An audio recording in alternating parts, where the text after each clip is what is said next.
Octagon room. This question pops up every once in a while.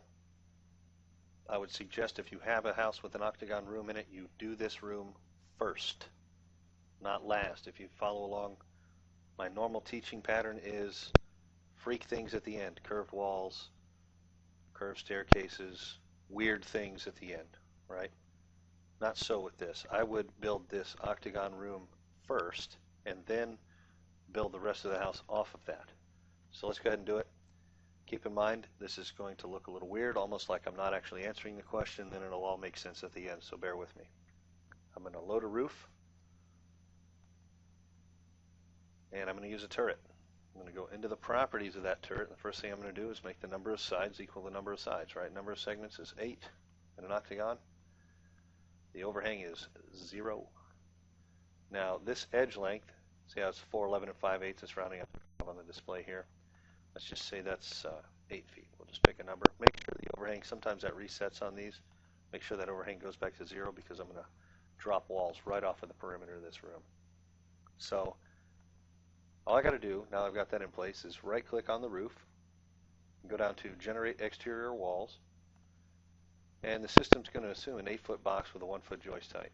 Let's just say we've got a 10-foot ceiling in here. I want 10-foot walls, so I'll go ahead and put 10 foot for my ceiling height and go ahead and make the joist height 0.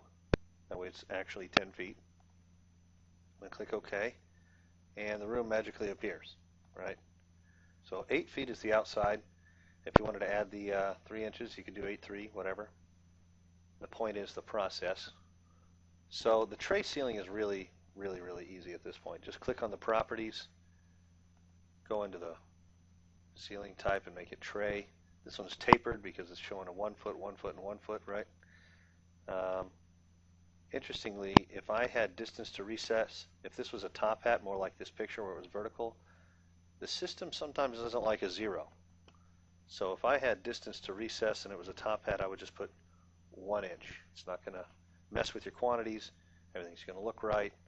And so now I've got a octagon room with a tray ceiling on it. So hopefully that helps.